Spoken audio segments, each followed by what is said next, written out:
Bill Vinovich, the referee for 3 Super Bowls, and also a great college official with Deldre Carr and Todd Austin for this final one tonight, Dan. And what are you watching for after losses for both last night here in Palm Springs? Well, I think for Ole Miss, you got to keep A.J. Storr rolling the way he did last night, as well as establish Malik Dia on the inside. For Utah, I thought their energy really waned towards the end of the game. In particular, Terrence Brown Jr., he was heading into last night's game second in the country at scoring. He was held to 9. I'd love to see a bounce-back game from him. Lob to the rim, and Dia times it and scores. Well, there you have it.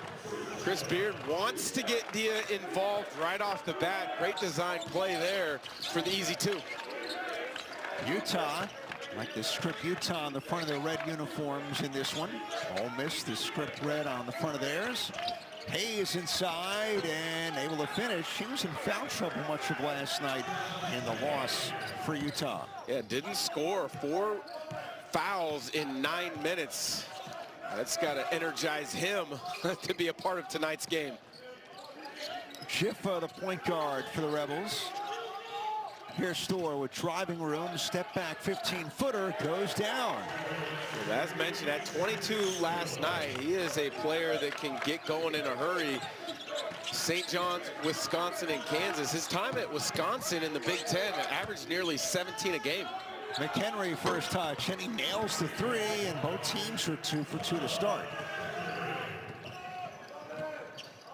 A.J. Storr is going to be vital for Ole Miss when they get into conference play, and steps on Malik Dia and the turnover for Ole Miss. Well, Dia gets the turnover credited to him, but really that should go to A.J. Storr. There's a time and a place to deliver the ball to a big on the move. That was a tough catch leading to a travel from Dia. Brown, number 2 for Utah. What do we need to see from him tonight that was absent last night? Sorry, from Dia? From Brown. From Brown. I think he needs to attack the rim, get himself to the free throw line, which he clearly can do, and not settle for contested jump shots. All right, there, got a good look, but it popped out. Brown last night really struggled against Grand Canyon. Was 3 of 11 for Utah. Here's Dia. They double team him. Comardine tucks it, and the floater's good for a guy with such a fluid game. A big point guard, 22-year-old freshman, has really burst onto the scene for Ole Miss. He plays with great pace. He's got good size, as mentioned, so he's able to elevate over the top of a lot of guards. Brown inside, and before the shot is fouled on the floor. The first on the Rebels, called by Bill Vinovich. And it's on Jiffa for Ole Miss. And immediately, Alex Jensen to his bench. In comes their backup point guard, Obo Mate Abbey, the man from Finland, and James Patrick. Or excuse me, Jacob Patrick into the game as well for Utah, number 6. As Traore misses from below the foul line.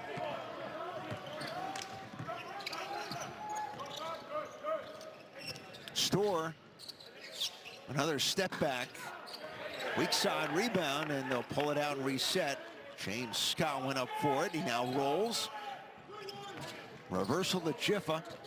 Good closeout by Brown. 6 to shoot.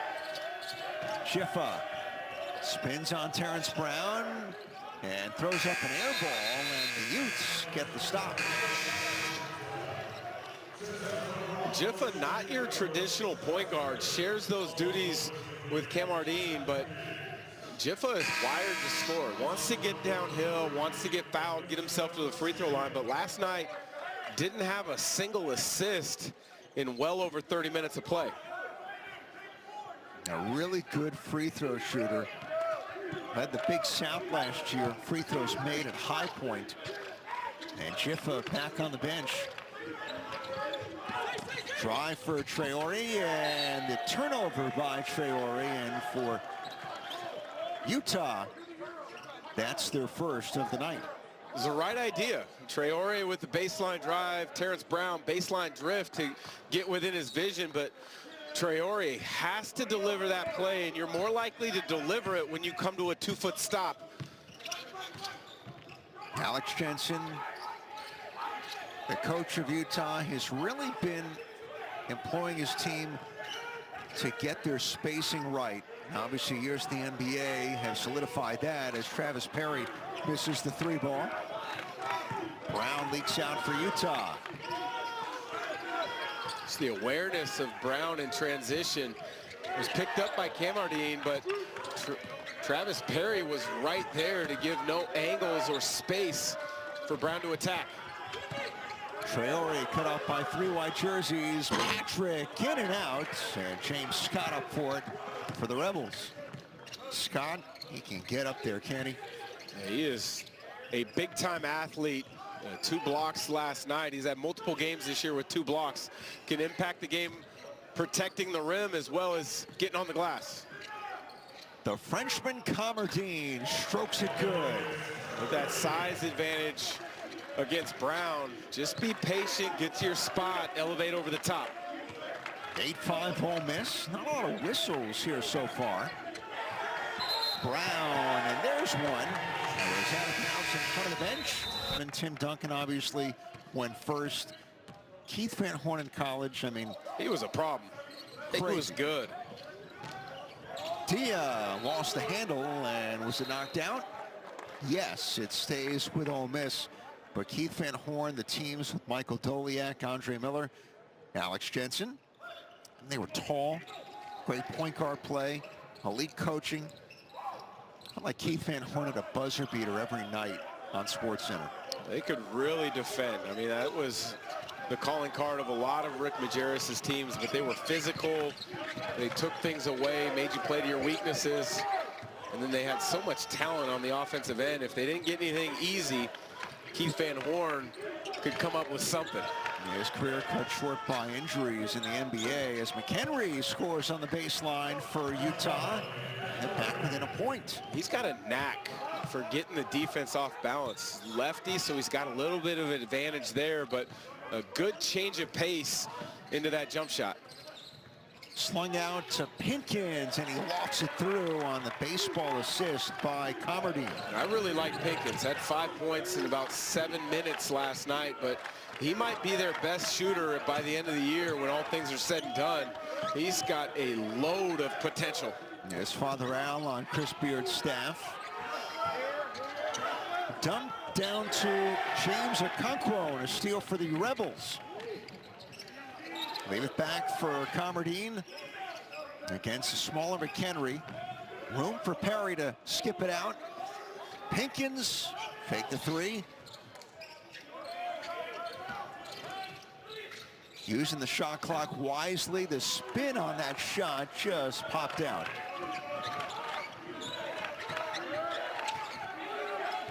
The length of Camardine defensively against the guards for Utah worth watching. And now Abby's going to reset against Kasia. With room, Abby kicks it out. Sanders for 3. Nails it from the corner. Abby more of a traditional setup point guard, but if he gets into the lane, you can't fully commit your help because that's exactly what he wants to do. Kick out to shooters. That time a wide open 3 gets knocked down out of the corner.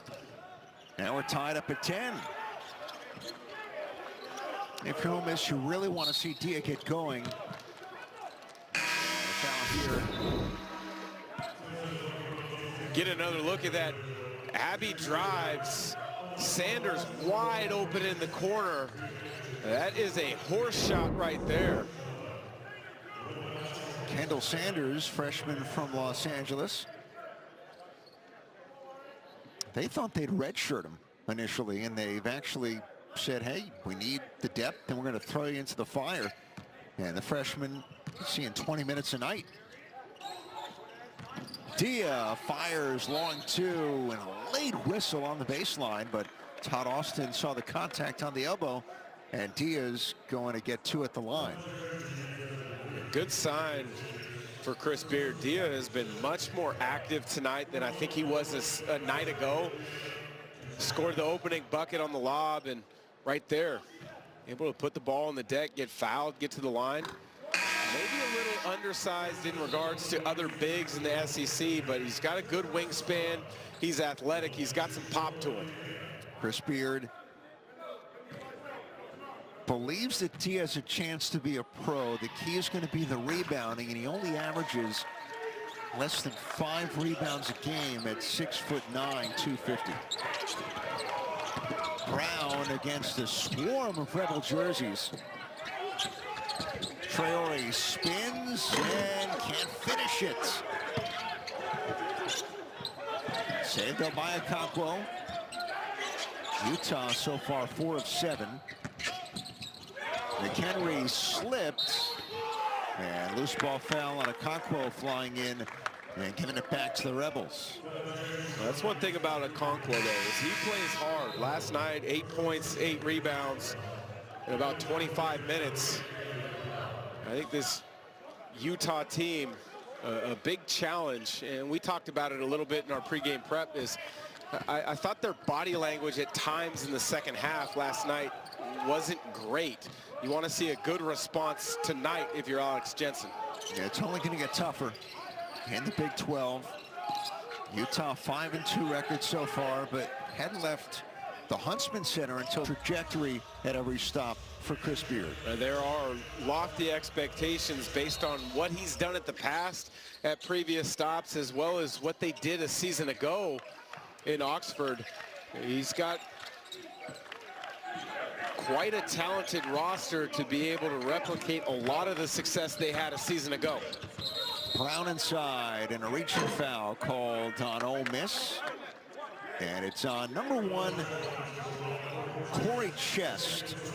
And that's his first, and for the Rebels, their 4th so far. That's a case of kind of being stuck in no man's land defensively. If you're guarding a corner shooter, you got to stay connected to that shooter. If your responsibility is to cover a drive, you've got to get your full body and chest in front, not get called for a reach. Correction, Chest with his second, so he exits. Schiffer back in. Brown to the basket, kicks to the corner for Dawes. And Keanu Dawes not there, but it's punched out. Brown now knocks down the 3. The first open look he has had tonight. But credit Traore, the back tap to provide an extra opportunity. One of the best times to get an open look from 3 is off of an offensive rebound. Store lost it. 3-on-1. Schiffer, excellent defense. Lob to the rim. James Scott, no, but he's fouled. Scott, a nice job running the floor, giving Jiffa an outlet, the ability to toss the lob, but McHenry saw it was coming. He did not want to make it on the highlight package at halftime. This guy, 6'10", 225, the junior from Fayetteville, North Carolina. They've got another free throw as Hayes re-enters. Sorry, Ed. He spent 2 years with Pat Kelsey as a freshman at College of Charleston, followed him to Louisville. And if you follow closely, he's not your prototypical big for Pat Kelsey. He wants all 5 shooters on the floor at times. I think he's found himself a good fit with Ole Miss. Oh, bobble rebound by Dawes. And Ole Miss gets another crack at it. Scott sets a screen. Dia gets free for a standstill 3 that he is capable of making, but he misses there. Another loose ball foul on Utah this time. And for the Utes, their 5th, and it looks like McHenry's going to pick it up. But Scott last year, we said this last night, with 79 dunks last year, the 3rd most in a Louisville single season. Montrezl Harrell with the top 2 marks. Well, his job is to run the floor, create opportunities in transition, be in the dunker spot, and then attack the glass. I think Jeff thought he'd get a foul call there, and he left it way short. McHenry to the basket for 2, and he ties the game at 15. What a finish there. Undersized, attack the paint. The teardrop over the top from the baseline, which is difficult because you don't have the ability to use the glass from that angle. Midway point of this first half of the third place game. Dia against Dawes. Nice pass. Double the Scots. Great pass, and there's one of those dunks you just talked about. Puts himself in a perfect position to receive and just finish. Knocked away from Brown. Hayes retrieves. I had to look it up.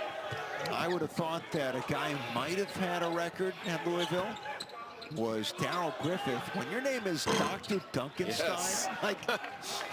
but they didn't play as many games back then. Well, the difference, though, he was about 6'4". Montrezl Harrell, James Scott, about 6'8", 6'9" or so. But yes, Darrell Griffith could sky. Apparently, and this is before my time, there was the famous poster, the Dr. Duncanstein poster. Brown denied by Dia, but it was on the glass. And a goaltend on Ole Miss. Great Scott. Let's go back to it. Oh, let's take another look. Dia creates the attention with a double team. Scott making himself available at the front of the rim. That's as easy a two as he's going to get. Terrence Brown probably needed to rotate down. Another look at the goaltend as well. Brown using his quickness to get out ahead. Dia just a split second late, coming up with the block off the glass, which clearly results in that goaltend. Travis Perry brings it up for Ole Miss. Perry, the sophomore elite high school scorer in Kentucky, the state record with over 5,400 points. Eduardo Klafke, the Brazilian, for chest at the nail. Good defense by Utah. Klafke on a reset. 4 to shoot. Perry, long range. Utes very engaged that time defensively. McHenry with the left, down the right side, counted and a foul. I they'll just say a goaltend and it would have counted anyway. Yeah, absolutely. So give the basket and the Utes with the lead. Again, McHenry shows his burst of speed and his ability to be creative around the rim. Undersized at only 6'2", but he's got an array of finishes, typically with the left, which is what you're going to find with most lefties. 9 for McHenry. Oh, the blow-by for Chest and the flush. Well, Dawes has to do a better job of being in a stance, understanding the first responsibility is to guard the ball as opposed to see what actions are about to happen. Under 8 left in the first half. We're sitting on a timeout. Patrick tries on Comardine. Difficult shot. Here comes Chest. Driving kick to Pinkins. Floater, side of the backboard. Chest retrieves. Chest, fade away. Way short, good contest by Hayes. This is different looking Utah team than last night, Dan. Oh. Henry hits the 3. And without a doubt, a different team playing with more energy, more pop on both ends of the floor. And McHenry has really got it going now. 9 points, 4 of 5 from the field. Because he's got the ability and he's already showed it to put the ball on the deck and get to the rim, defense has to respect it. There, they gap him.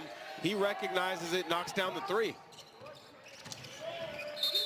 And Pinkins, his horse-collared by Pat. Was he Mighty Mouse? Mighty Mouse. Back in the day. Rookie of the Year with the Toronto Raptors after an All-American career at Arizona. Here's Abbey, denied by Cassia. Perry Pettigrew as well. Another way, Drake. We have Ben McCollum in Iowa, winners earlier against Grand Canyon. Eric Henderson is their coach after 6 years at South Dakota State, a job that has fed a lot of coaches. Nico Medved, Ben McCollum, for a time back in the day.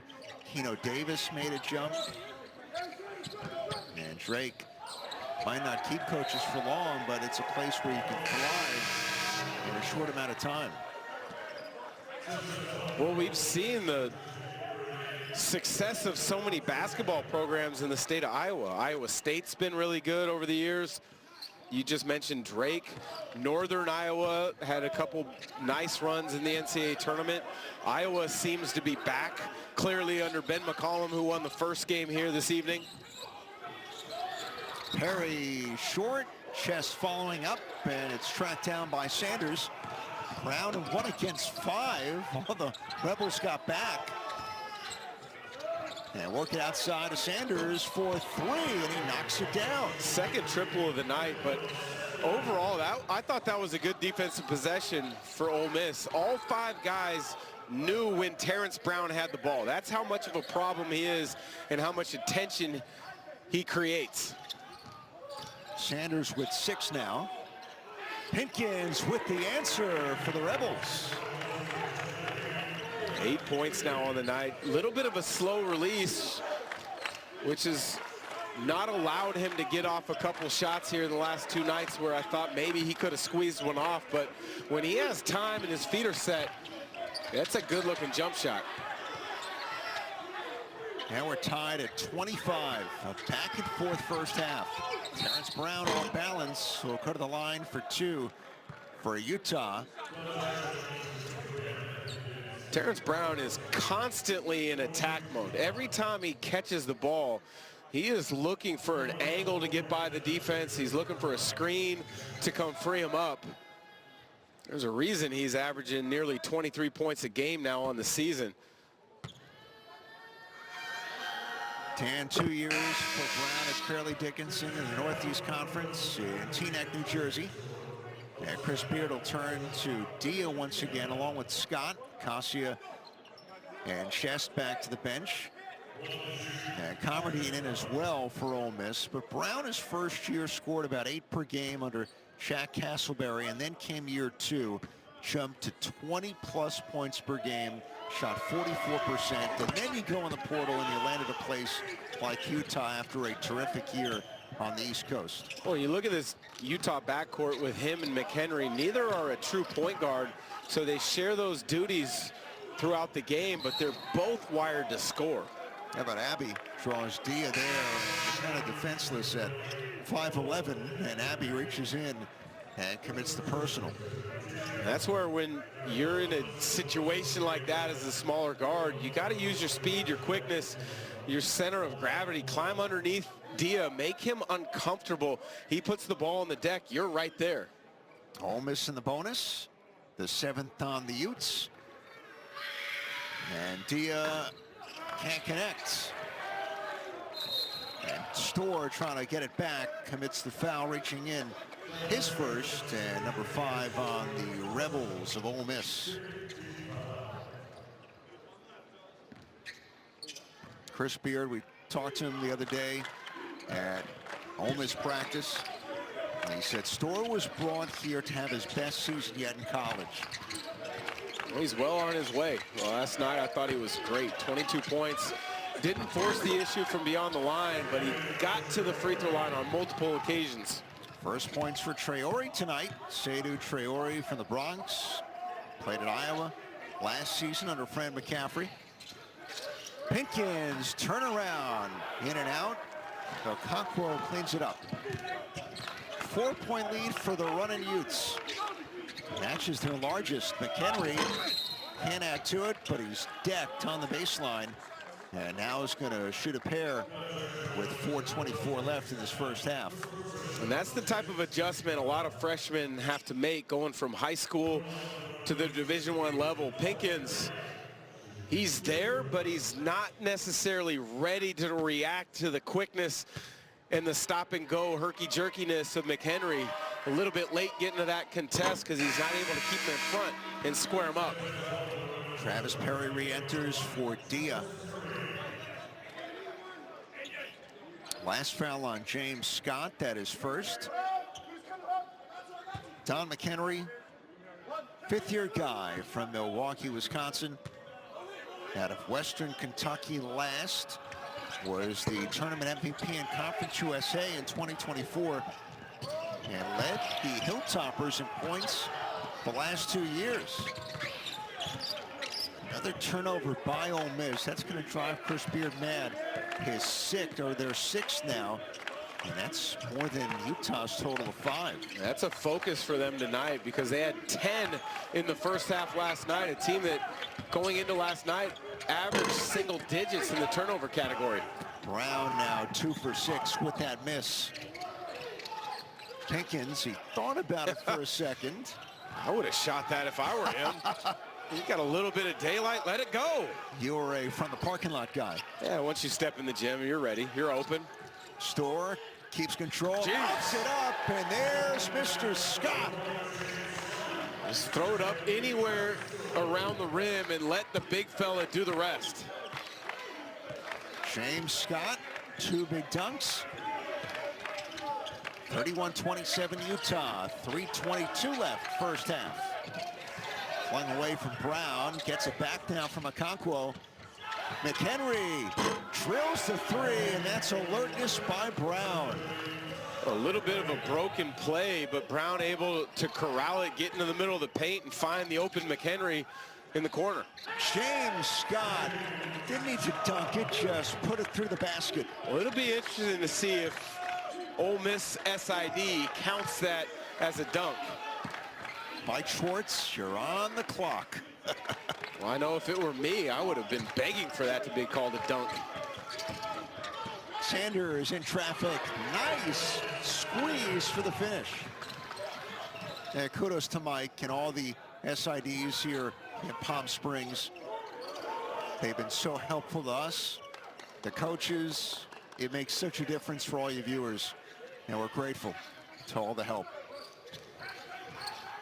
Backdoor not there for Comardine. 8 to shoot for Storr. Launches the 3. Scott was being held up, gets the rebound. Pinkins, deep 3. There's the Dick-Out range. There, that time shot it without thinking about it. Tell you what, he's got a great fundamental base to his shot. I know he's early in his career, but sometimes you just got to go in with a gunslinger's mentality and let it fly. Both teams shooting it well. Utah 54 threes. So right now, Ole Miss down 36 and now 37-32 with that free throw by Traore. Utah is 6 of 10 from 3. And they have 8 assists on 13 made baskets. And there's been a lot more unselfishness tonight than we saw last night against Grand Canyon. Yeah, the ball is moved, and when the ball gets moved around and multiple players get touches, it seems to generate energy. And I think that's a big key to this start for Utah tonight. Storr with the left. A nice finish by H.A. Storr. Again, downhill drive, get to the rim. That time the ability to finish with the left around the defender. Storr with 6. Brown resets. High screen from Dawes. Brown with the burst. The kick back. A 2 for Traore is good. Oh, a great job from Brown. He is not forcing the issue tonight in regards to trying to find scoring opportunities. A great kick out to Traore. It's 3 assists now for Brown. Corin Johnson in for Ole Miss. He throws it away. 1 against 2 with help. McHenry scores. Corin Johnson stuck in no man's land on that penetration. Only his 4th appearance this season. Transferred in from Louisville where he had some injuries. Before that at University of Washington. A Seattle kid. I've seen him play back in high school. Tremendous athlete, really good defender. And where'd he go to high school? As Perry misses. Garfield High. The alma mater of a guy who didn't graduate, but Jimi Hendrix from Garfield High School in Seattle. I didn't know that, but he was coached in high school by another Bulldog, played a long time in the NBA, Brandon Roy,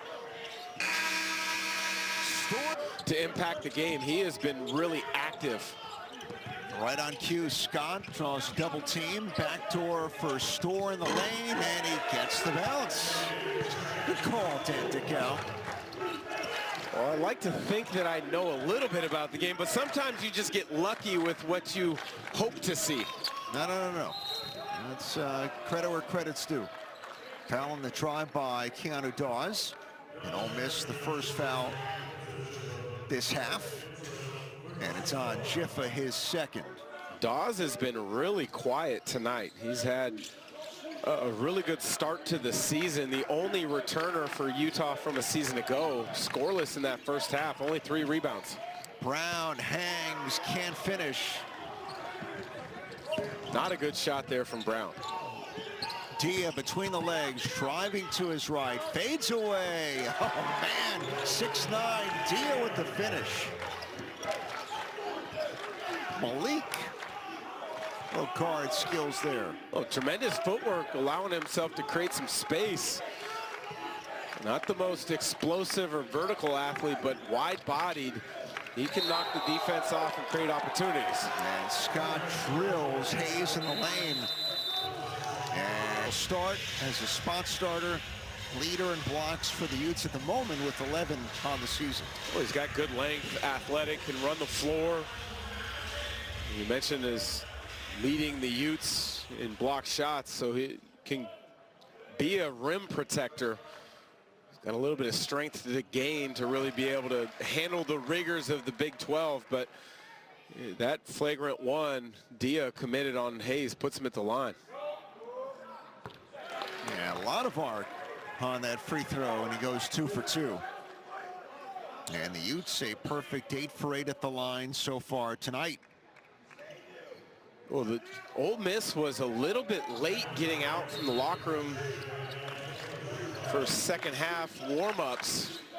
I'm sure Chris Beard wasn't happy with the physicality that they played with in that first half. Dia may have taken it completely to heart. And right there, Ska with the steal. Utah turnover number 8. That evens it up with Ole Miss. Commerdine's been quiet. Finds a seam, and he's fouled on the pass. Utah's first this half. And underneath, it goes against Dawes. I'll give it to Hayes, rather.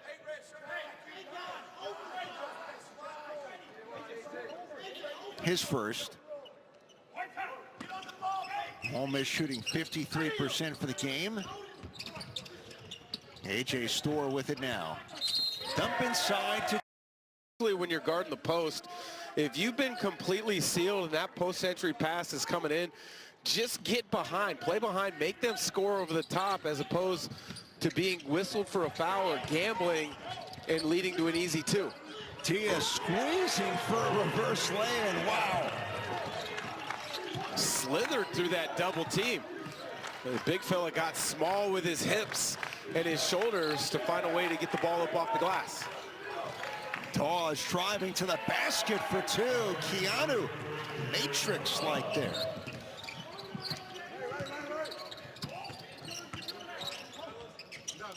Two minutes gone by, and a steal for Traore. Brown has Dawes. Finds him for the stuff. Well, found him late. A little bit unselfish. Should have thrown it up earlier. But good things happened, I guess, at the end of that play for the running Utes. Dia the rebound and the stick back. Much better energy from Ole Miss to start this second half. 48-42, Utah. And you're seeing the intensity now late in the night here in the desert as McHenry hits another 3. McHenry delivers. He's 4 of 4 from beyond the arc. But he's the one guy you can't lose track of. He has been on fire in the first half. Now perfect 4 of 4, as you mentioned, from the three-point line. Miss Scott there for the alley-oop. Don McHenry for a trailing Brown. Find a way to get McHenry the ball in space again. Nearly stripped by Jiffa. Brown relocates for 3, knocks it down. Back-to-back for the Utes. Sometimes getting hot from 3 can be contagious. It's been McHenry. Now Brown, their leading scorer on the year, gets his second to drop. Dia straight on, can't answer. I don't know if that's the one Chris Beard wants. Mark yourself on that low block and create an opportunity.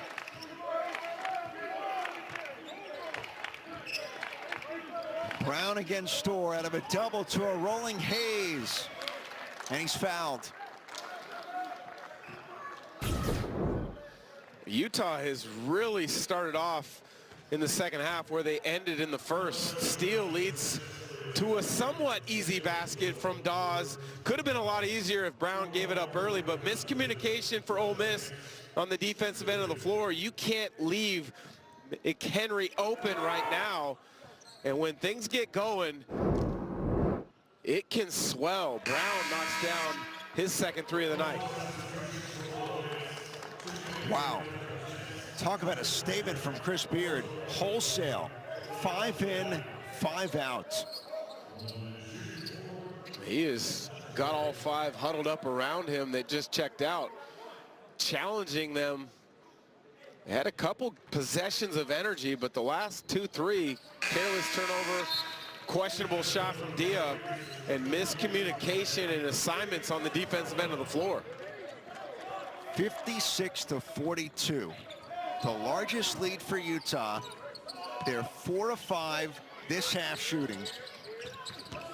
Cassia spins and flicks it through. One thing it does, getting a basket like that, is it allows you to set your defense. The last few possessions where Utah's been able to get out in transition, they've forced turnovers, and so Ole Miss isn't scrambled. They maybe don't have their correct defensive assignments. Gotta stop this guy. McHenry hesitates, tries, righty hand, it's good. That is speed right there. Eyes up on the rim, frees the defender and attack. Pinkins floats it up over the reach of Okonkwo. Now it's picking up both sides. It is. Pinkins continues his impressive play tonight. That's now 10 points for a career high. Brown tucks it. Nowhere to go, and he lost it off his leg. Circulated eventually to Western Kentucky, and now 5th-year guy at Utah. 5 minutes. It's gone by here in the second half on CBS Sports Network. Great to be with you on this night before Thanksgiving. Ed Cohen, Dan Dickow, Evan Schlaff, our producer, Steve Turnberger, our director. Great to have Amanda Busick and our statistician Chris Taylor with us as well. And Dan, the crew. It's been a day. 5 games here at the Acrisure Series. Great job by all. We're almost at the finish line. And we got a game of hot shooting. Perry for 3. In and out. And the rebound ripped down by Sanders, who's tied up by Casilla. And Bill Vinovich, I think initially was calling a tie-up, and then he called the horse collar. NFL referee on Cassia. Well, Cassia's got such long arms, kind of like Inspector Gadget. They just kind of keep going and going. It looked as if he did have 2 hands on the ball to create a jump ball, but you cannot bear hug a guy from behind as you do that. Is that still on TV? Like, do your kids watch Inspector Gadget? You know, my youngest at 3 has been watching Curious George a lot lately on YouTube. But that's good. I'm going to have to pull out Inspector Gadget here soon. Steps as Klafke dove for it. This, we both have kids. This could veer into a long conversation if we want to go that way. But maybe we keep it to basketball, because there's a lot streaming these days. Yeah, there is, without a doubt. Plus, we've got a good game on hand right here. We do. Utah looks completely different than they did last night against GCU, especially with McHenry and how he's performing. 12-point lead for Utah. They've got Abbey running the point. Man from Finland. Here's McHenry. Behind the back, feeling good, out of a double. It's Abbey with 5 to shoot. Scoop miss, gets the rebound. How about that guy in midair? Obomonte Abbey, 5'11" freshman, kept the possession alive and gets fouled. See on that dribble penetration, still kind of getting his feet underneath him at the college level, not aggressively looking to score, looking to pass the entire time, almost gets that shot up as an afterthought. You drive to score and then look to pass. Back cut by McHenry. Doesn't fall. Sanders the rebound. Fake the lob. Sanders can stretch the floor with his shooting. Happy switched on Acacia. Sprints to the baseline. Fires. Rims out to chest. Dribble handoff. Travis Perry. They blitz him. Ole Miss shooting it at 52%. Pinkins fadeaway, hits it. Had to touch the rim. By the end of this year, I think he's going to be a bigger part of what they do. He's such a good shooter. He's on balance, high release. Athletically, I think he's got to get a little quicker, especially laterally, but a lot to like there with Pinkins. I mean, he's 8 of 13 from 3 this season, including tonight, 2 for 2. McHenry drives and really out of control. Chest, open floor. Euro step and finger roll. Terrific control from Castle. Abbey with his quickness tried to come up with a steal. Castle with a little bit of a bobble, but able to reclaim it and finish. 58-50. Ole Miss chipping away. Sanders on the drive. No, but he's fouled. And the bench rises. Free throws coming up for Kendall Sanders. Sometimes when you get challenged as a team to pick up your intensity, you have a tendency to overextend yourself on some possessions. Cassia there jumps out in that passing lane, gives Sanders a driving lane opportunity to the rim. Out of position, is called for the foul. Now we have another wholesale change. Let's see if that initial 5 from Mississippi got the message. I'll give him credit because Utah led by 14 when he made the substitution. So those guys, they played hard, and right now they give it back to the starters down by 8, so they shave off 6 points. Now Sanders makes the free throw, but let's see if the message was received by the 5 for the Rebels. And we get whistles all over. And the foul in the front court here on Utah. That's just inexperience right there from Sanders trying to stand up Dia as they run down the floor. I mean, there's a certain time and place where you want to bump a cutter or stand up a big in transition. Just not there when the ball's being walked down the floor. Storr was doubled, knocked away, but right to Dia. Malik Dia against Okonkwo. Drives baseline. Nowhere to go. Here's Comardine. Loops it back for Dia. 3 to shoot. Missed the rim. And that's 2 bad shots that don't really go down and have no chance for Ole Miss.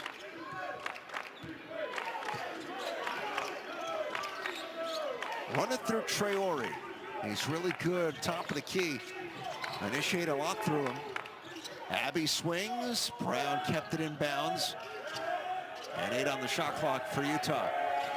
Terrence Brown tucks it, doubled. 2 to shoot. Sanders. And the block for Dia and the violation on the running unit. NBA coaches moving down. Well, you can't really call it moving down, but just taking opportunities at the college level. Kevin Young at BYU having a tremendous amount of success there. You know, it goes to the game evolves at different times, and the spacing of the NBA and how they play is starting to matriculate to the college game, and some programs are trying to take advantage of that early. All right, talked to Alex Jensen the other day about the differences between college and the NBA, and obviously, I mean, they can be so pronounced, and sometimes they're not as much, but when you've been away from it for a long time, it's like you're in a time machine. You're frozen. You're like Austin Powers, and you come back, and it's just not exactly the same as when you left it. Yeah, he talked to us a lot yesterday about the difference of spacing in the NBA game versus the college game, and then getting the ball moved from side to side. Typically in the NBA, because it's a 24-second shot clock as opposed to 30, a lot of times you run one action maybe to get the ball in the advantage opportunity that you like the best with your best player, as opposed to college where that ball will go side to side 2, sometimes 3 times. But he cherished those times at St. Louis with Rick Majerus. He said, I saw another side of him that I didn't see as a player. And I also realized how much basketball meant to him. Well, we knew when we played, but it was his life. As Comardine is fouled hard by Traore, had the wind knocked out of him, and you could hear it for miles. He's going to slowly get up and attempt 2 shots here for Ole Miss. Utah's done a really good job on Comardine coming into tonight, averaging close to 15 points a game, as well as 5 assists. He hasn't been able to get himself going. I think the quickness when McHenry's been on him has given him some problems, and they've also had Traore on him a number of times, who's quick at his size. And Traore just picked up his 3rd. 5 for Utah now, and the Utes in the bonus because Ole Miss has committed 7 fouls. Ole Miss now a little 2-2-1, 3/4 court pressure. Fall back into man-to-man, but change the look up a little bit, which I think is good because Utah does not have a true point guard. McHenry back cut. Nice find. Hayes backdoor stuff. Terrific recognition, not just from McHenry on the cut, but the find to Hayes. Lead back to 10 for the running Utes. And trying to escape California with a victory. Storr shoved his man out of the way. Now Scott got over the rim and able to dunk it down. We talked about the dunk record at Louisville. What is it for Ole Miss? Because James Scott has lived on the rim these last 2 nights. You got to text Mike Schwartz, their SID. I bet he's got that handy. Pinkins up fake, floater, no, but he's fouled, and he'll get a pair for Ole Miss. But back to the last trip for the Utes. Here's a lot of the read and react Alex Jensen wants to see. McHenry denied, back cut, and then the help side has to react, so Josh Hayes slides into the open area, leading to the easy dunk. I mean, so much of basketball is read and react. Whatever offense, if set you do, you're trying to put the defense in a position where they make a mistake. That mistake leads to what you hope is an opportunity for one of your better players to make a decision. Patrick in along with Abbey for Utah. In place of Brown and Traore. The son of Al Pinkins, one of the Ole Miss assistant coaches. Chris Beard as his staff, Dan. You go to a shoot-around or a practice, and it's like having 5 head coaches. He's intense, but each of his guys, and it's not just, well, he worked for him, there is an intensity that that whole group has that is very unique. Mark Adams, he was a head coach at Texas Tech after Chris Beard left. He's got a lot of experience in addition to that intensity you mentioned. 8 to shoot. Abbey's going to pull it out, and here's McHenry. Scored 24 and can't add to it. And knocked out last by the Utes. Ole Miss's defense has really picked up. Utah, 1 of their last 9 from the field. 6-point lead. At one time it was 14. Storr spins, missed the rim. He struggled tonight.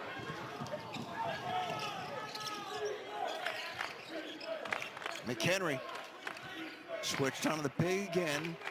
D out to guard him.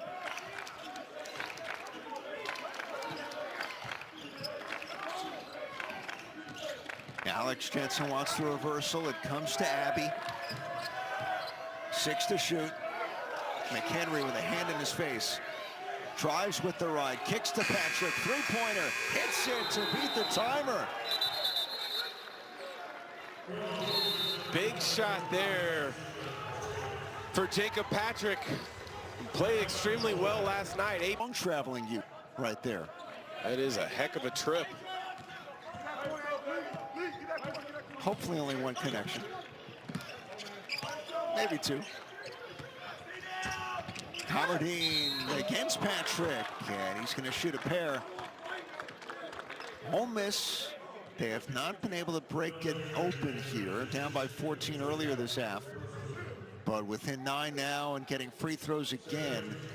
They're 7 of 9, and they've made all 4 of their attempts so far this half. And if you're Chris Beard, knowing you're within striking distance, Commerdine hasn't played the way that he's capable of. Storr has struggled to a certain extent tonight. You got to feel like they've got a couple pushes left in them to close this gap.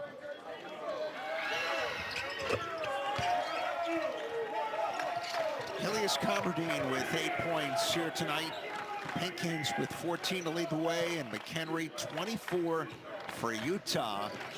At 40 in the 2 days of this tournament. Last touch by Pinkins. It stays with the Utes with 20 to shoot. And there's Jacob Patrick, Father John. Played at Stanford from Mike Montgomery in the late 80s.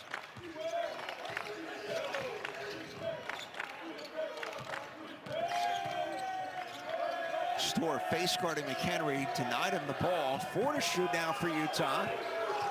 Abbey launches deep. Hit the rim, but missed the shot. Storr, full head of steam to the basket for 2 with the left. That's Ole Miss basketball to a T. Lockdown defense on one end of the floor. Opportunistic in transition. Storr, that's the first time he's really been able to get a straight line drive to the rim. And the lead down to 5 for Utah. Deny the ball to McHenry. That's what Storr's been doing. And Patrick curls in with 3. I tell you what, Ed, that 5-man change, that hockey lineup, about halfway through the second half here, really woke up this starting group. They played with a lot more energy, in particular on the defensive end of the floor, since coming back in. Skip to Pinkins. Too much. Klefke, weak side. The rebound gives to Dia, the switch and the scoop, and it's a 3-point game. Gun to stick a little bit now. And McHenry hasn't been able to get it at all. Oh, they've done a much better job last 6-7 minutes of clamping down on McHenry, making him play in a crowd. Dawes in a sea of white jerseys and one. A chance at 3 for Keanu Dawes.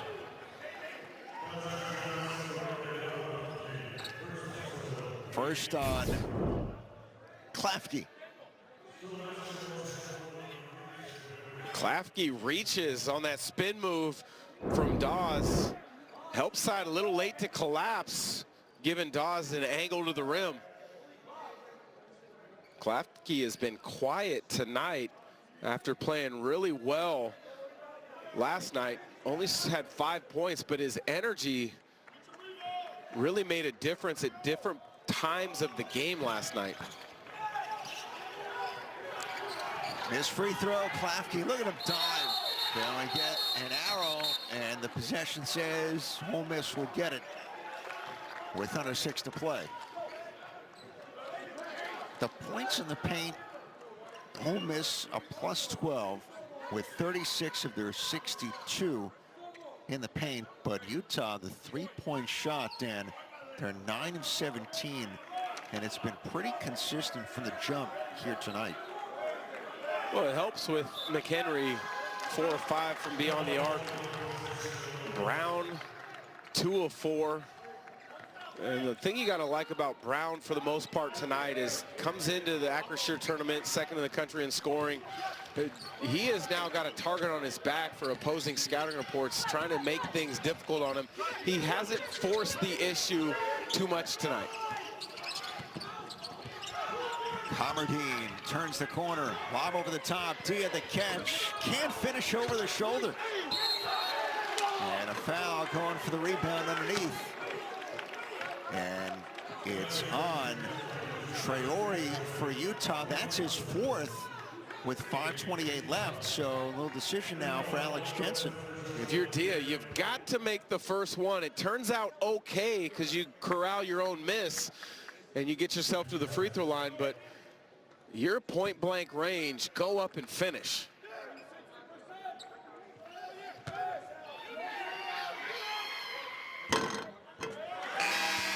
One more for Dia. Hayes in place of Keanu Dawes, so they'll stick with Traore now with the 4 fouls.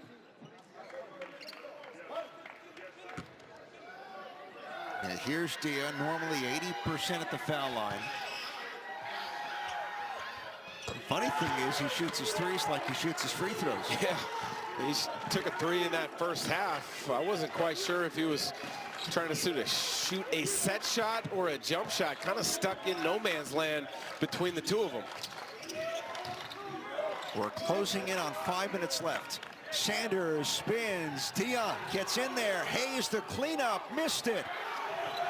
No foul on that initial attempt from Sanders. Klafke. Pinkins back in the play.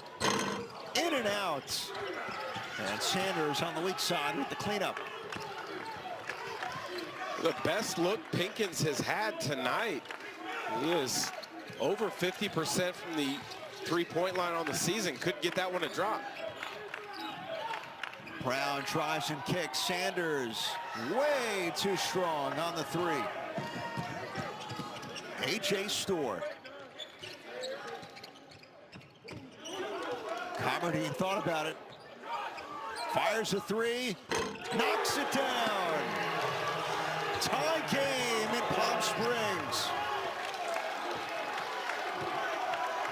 An answered prayer for Comardine, perhaps. Rebels down 14 earlier this half. Ooh, Traore may have got away with a travel on that catch. Brown going baseline. And knocked down. It stays with Utah. 6 on the timer.